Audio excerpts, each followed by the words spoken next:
హైదరాబాద్ వెళ్తున్నాం కదా, మరి మొక్కలు పోతాయి కదా, మనం మరి అక్కడి నుంచి వచ్చేసరికి వెళ్ళగా. అంటే మనం హైదరాబాద్ వెళ్ళినా దానికి మనం ఏం చేస్తామంటే కొద్ది ప్రికాషన్స్ తీసుకుని మనం వెళ్తాం అనమాట.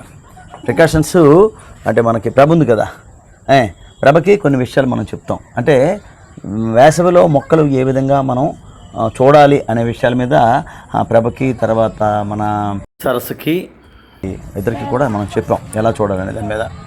అంటే వేసవి కాలం ఏంటంటే మొక్కల్ని చిన్నపిల్లలకన్నా బాగా చూడాలి. ఎందుకంటే కారణం ఏంటంటే వేసవిలో మనం మామూలుగా చాలా బాగా చూడొచ్చు, కానీ వేసవి కాలంలో ఎండ ఎక్కువగా ఉంటే మొక్కలు ఎందుకంటే వేడి కాబట్టి మొక్కలు ఆ వేడికి తట్టుకోలేవు. కాబట్టి ఆ మొక్కలకి నీరు ఏ విధంగా వేయాలి ఏంటి అర్థమైందా? తర్వాత ఆ మొక్కల్ని ఏ విధంగా మనం సేవ్ చేసుకోవాలి, ఏ విధంగా చేసుకోవాలనే దాని మీద కొన్ని విషయాలు వాళ్ళకి చెప్పడం జరిగింది అనమాట. అది ఏంటంటే ఈరోజు స్పెషల్గా నేను మన వ్యూవర్స్కి అలాగే మన సబ్స్క్రైబర్స్కి కూడా నేను చెప్తుంది ఏంటంటే వేసవిలో మొక్కల్ని ఏ విధంగా మనం పరిరక్షించుకోవాలి, వాటిని రక్షించుకోవాలి అనే విషయం మీద ఈరోజు మాట్లాడదలుచుకున్నాం. కాబట్టి మా పిల్లలు కూడా అడిగారు కాబట్టి ఆ విషయం ఇప్పుడు మాట్లాడదాం. చూసావా, బాగా మంచి ప్రశ్న వేసావు కన్నా. ఈ మొక్క చూసావా డల్ అయిపోయింది అంటే ముఖ్యంగా ఏంటంటే వేసవిలో మొక్కలకి వాటర్ ఏ విధంగా వేయాలనేది చాలా ప్రధానమైనది అనమాట. వాటర్ని ఇష్టం వచ్చినట్టు వేసేయకూడదు. పెద్ద మొక్కకైతే కొద్దిగా ఎక్కువ వేయాలి, ఎందుకంటే పోతాయి. చిన్న మొక్కకి కొద్ది తక్కువ వేయాలి.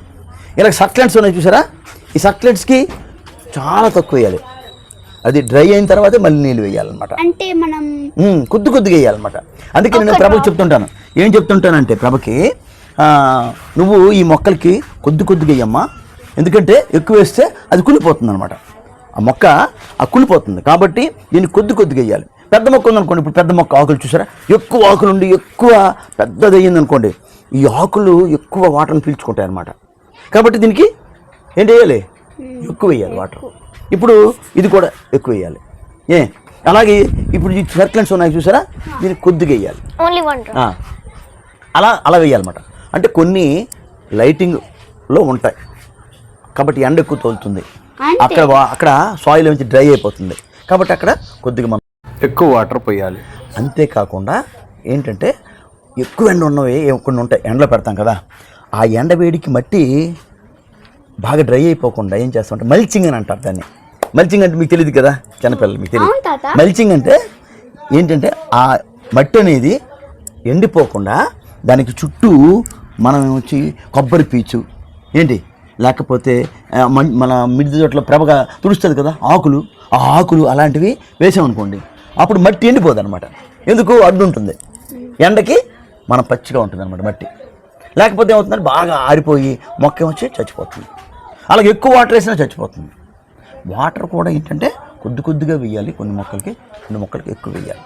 అది వాటర్ జాగ్రత్తగా చూసుకోవాలన్నమాట. అది ఫస్ట్ అది చూసుకోవాలి. ఈ ప్లాంట్స్ కి అంటే పెరగలవా ఇవి? పెరుగుతాయి, కానీ ఒక్కటి కూడా పెరగలే. ఇవి మొన్న వేసాం అనమాట. పసుపు ఇది ఏంటి తెలుసా, పసుపు చూసారా, ఇదిగో వచ్చింది చూసారా, నువ్వు దగ్గర నుంచి చూసి తెలుస్తుంది. ఇది వేసవి కాలంలో వేసుకోవాలి.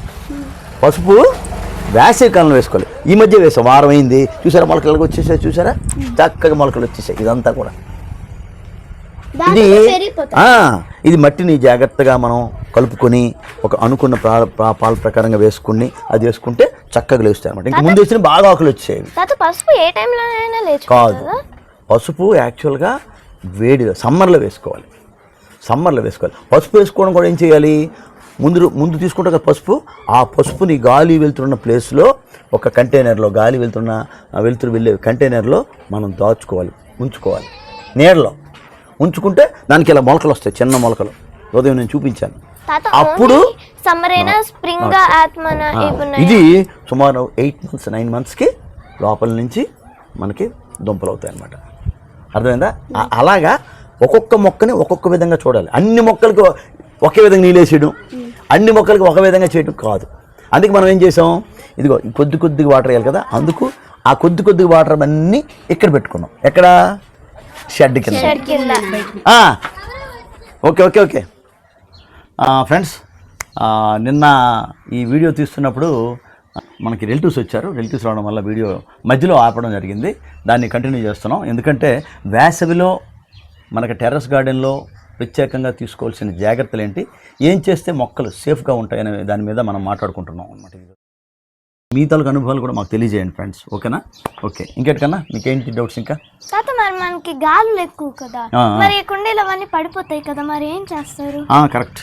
అంటే మాకు ఏజెన్సీ కదండి, ఏజెన్సీ కాబట్టి మాకేమవుతుందంటే ఉదయం నుంచి ఎండ చాలా ఎక్కువ ఉంటుంది, సాయంత్రం అయ్యేసరికి మబ్బు వేసేసి ముందు గాలులు వస్తాయి, బాగా చాలా పెద్ద గాలులు వస్తాయండి. చాలా పెద్ద గాలులు వచ్చి మొక్కల్ని, తర్వాత ఈ టెర్రస్ గార్డెన్లో ఈ రూఫులు వీటంటే కూడా కదిలించేస్తాయి అనమాట. అలాగే షేడ్ నెట్ కూడా ఎన్నోసార్లు తెగిపోయింది, మళ్ళీ వెంటనే కట్టాం. అయితే ఈ ఎక్కువ ఈ గాలి వేసేటప్పుడు మొక్కలు పడిపోతాయి మనకి.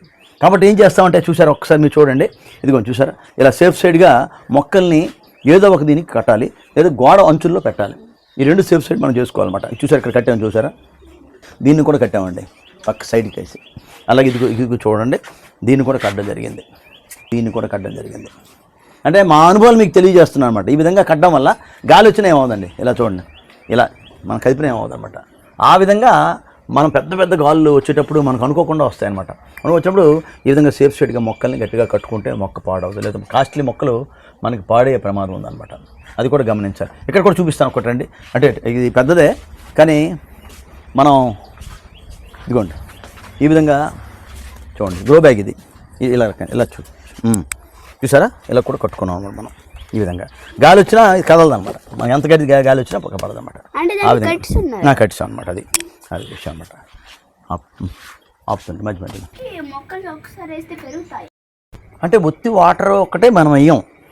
మనం ఏం చేస్తామంటే వేసవి కాలంలో చాలామంది ఏం చేస్తారంటే పేడ ఎరువు, లేదా మేకల గత్తము, కోళ్ళ గత్తము వీళ్ళతో వేస్తారు. అవి చాలా వేడండి అవి. కాబట్టి మనం మ్యాక్సిమం అంటే సమ్మర్లో మనం చేయాల్సిన లిక్విడ్ ఫెర్టిలైజర్ వేయాలి. లిక్విడ్ ఫెర్టిలైజరు మీకు చాలా తెలుసు, అంటే ఇంట్లో మనం యూజ్ చేసేది చాలండి మనకి. ఇప్పుడు ఒకసారి మీకు చూపిస్తాను చూడండి, ఇది చూడండి ఇంట్లో ఉండే వేస్ట్ చూసారు కదా, ఇది ఒక 4 days 5 days మనం బాగా దీన్ని కలుపుకుంటూ అది వేసిన. అలాగే మరి కొంత వేస్ట్ ఇది చూడండి, ఇది కూడా ఇంట్లో ఉండే కడుగు, ఇవన్నీ సిద్ధం చేసుకుంటామండి మేము. ఇది చూసారా, ఇలా మనం రెడీ చేసుకుంటే ఈ వాటర్ని మళ్ళీ కొద్దిగా డైల్యూట్ చేసి మనం మొక్కలకి వేసుకోవాలండి. ఇది కూడా చాలా యూస్ఫుల్ అన్నమాట మొక్కలకి. ఖచ్చితంగా పెరుగుతాయి. ఇది చూసారా, బనానా ఫ్రూట్ ఫెర్టిలైజర్ అనమాట. ఇది కొద్దిగా వేస్తే చాలండి. ఇలాంటి బకెట్లో మనం జస్ట్ ఒక 200 ml వేస్తే సరిపోతుంది. 300 ml డైరెక్ట్గా వేయకూడదు, డైరెక్ట్గా వేస్తే మొక్కలు పాడవుతాయి. దీనికి 1 లీటర్ ఇది ఉందనుకోండి, 10 liters కలపచ్చు వాటర్. ఇంకా యాసకాలం కాబట్టి 12-15 liters వరకు కలపచ్చు. అలా కలిపి ఈ సమ్మర్లో మాత్రం లిక్విడ్ ఫెర్టిలైజర్ మనం ఇవ్వాలండి మొక్కలకి. అది చాలా ఉపయోగం అనమాట. లేదు మా దగ్గర అవైలబిలిటీ లేదన్నప్పుడు మీకు సపోజ్ ఘనజీవామృతం ఉందనుకోండి, లేదు వర్మీ కంపోస్ట్ ఉందనుకోండి, కొద్దిగా దాన్ని మామూలు మట్టి మిక్స్ చేసి అప్పుడు అది వేయాలండి. అలాంటి మొక్కలకి వేస్తే సరిపోతుంది. ఎందుకంటే లిక్విడ్ ఫెర్టిలైజరు మొక్క చక్కగా ఆస్వాదిస్తుంది అనమాట. ఎందుకు, అది ద్రవ పదార్థం కాబట్టి. అర్థమైందా, ఈ ద్రవం ఇది. అదే గట్టిగా అనుకుందనుకోండి మొక్క తొందరగా తీసుకోలేదు. ఆ విధంగా మనం మ్యాక్సిమం సమ్మర్లో మాత్రం లిక్విడ్ ఫెర్టిలైజర్ ఇచ్చుకుంటే మొక్కలు చాలా బాగుంటుందండి. ఇది ప్లాంట్స్కి ఒకసారి వేస్తే సరిపోతుంది, 2 సార్లు అలా కాదు. ఇది వేసిన తర్వాత మళ్ళీ 10-15 daysకి మళ్ళీ మనం వేయాలి. ఇంకొక రకం, ఇప్పుడు ఒకసారి ఇది వేసాం అనుకోండి ఫ్రూట్ ఫెర్టిలైజరు, ఒకసారి ఇది వేస్తాం, కడుగు ఇవన్నీ కలిపిన వేస్తాం. ఇంకొకసారి మన దగ్గర ఉండే వేస్ట్ ఇటువంటిది ఉంది కదా, ఇది వేస్తాం. అలాగే మనం ద్రవ జీవామృతం చేస్తాం. జీవామృతం మీకు నేను చెప్తాను, అది ఎక్స్ప్లెయిన్ చేస్తాను ఎలాగనేది. ద్రవ జీవామృతం ఆల్రెడీ చెప్పాను నేను. ఒకసారి ద్రవ జీవామృతం వేస్తాం. ఇలాగా మార్చి చేయటం వల్ల ఇప్పుడు చూసారా, మనం మార్నింగ్ టిఫిన్ చేస్తాం, మధ్యాహ్నం ఏం చేస్తాం, భోజనం చేస్తాం, సాయంత్రం ఏం చేస్తాం, టీతో పాటు ఏదో ఒకటి, అంటే టీ లేకపోతే కాఫీ తాగుతాం కదా, దాంతోపాటు స్నాక్స్ తింటాం, నైట్ మనం డిన్నర్ చేస్తాం. అలా రకరకాలుగా మనం ఎలా చేస్తామో మొక్కలు కూడా ఆ విధంగా అన్ని రకాలు ఇస్తే దానికి మంచి పోషక విలువలు ఉంటాయి, మొక్క బాగుంటుంది అనమాట. ఇది వేస్తే మొక్కలు పాడవు, ఇది ఆహారం మొక్కలకి. అంటే వేస్ట్ కదా, వేస్టే, ఇది మనకి వేస్ట్ కానీ మొక్కలకి ఆహారం అన్నమాట. ఇది వెరీ గుడ్, బాగా అడిగావు కన్నా.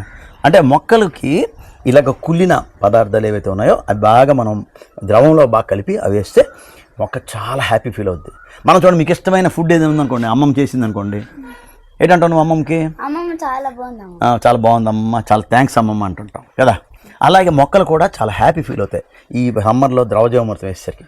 చూడండి, మనకి వేడిగా ఉందనుకోండి, వర్షం పడింది అనుకోండి, ఎలా ఉంటుంది, చాలా హ్యాపీ ఫీల్ అవుతాం. మొక్కలు కూడా అలా హ్యాపీ ఫీల్ అవుతాయి అన్నమాట వర్షం పడేసరికి. అలా ఈ సమ్మర్లో మనం మొక్కల్ని ఈ విధంగా ఈ ప్రికాషన్స్తో మనం పెంచుకుంటే చాలా చాలా మొక్కలు ఆనందిస్తాయి, చాలా బాగా పెరుగుతాయి, మనకి పువ్వుల్ని ఇస్తాయి, కాయల్ని ఇస్తాయి, పళ్ళని ఇస్తాయి, ఆకుల్ని ఇస్తాయి. చూసారా, ఇన్ని ఎవరైనా ఇవ్వగలరా? మొక్కలకే సాధ్యం. అర్థమైందా? కాబట్టి మొక్కల్ని మనం చిన్నప్పటి నుంచే చక్కగా పెంచుకోవాలన్నమాట. తాత మరి సర్కిలెన్స్కి వేయచ్చా? సర్క్యులెంట్స్ కూడా వేయచ్చు, కొద్దిగా వేయాలి. కొద్దిగా వేస్తే సర్క్యులెంట్స్ కూడా బాగుంటాయి అన్నమాట. అది ఓకేనా? అర్థమైందా మీకు చెప్పింది? మీరు కూడా ఇవాళ మొక్క ఒకటి వేసేసి మనం హైదరాబాద్ వెళ్ళిపోదాం రేపు. ఓకేనా? ఓకే ఫ్రెండ్స్, ఇలాంటి ప్లాంట్స్కి వేయగలమా? వేస్తాం, కలిపేస్తాం అన్నమాట, వాటర్ కలిపేస్తాం. అదన్నమాట. ఓకే ఫ్రెండ్స్, చూసారు కదా వేసవిలో మొక్కల్ని జాగ్రత్తగా పెంచుకోవటం. మీ అనుభవాలు కూడా తెలియజేయండి కామెంట్ సెక్షన్లో. వీడియో నచ్చిందా? వీడియో నచ్చితే ఒక లైక్ ఇవ్వండి. కొత్త వారైతే సబ్స్క్రైబ్ చేసుకోండి. మా వీడియోస్ కోసం మా ఛానల్ని చూస్తూ ఉండండి. Bye guys. Bye friends.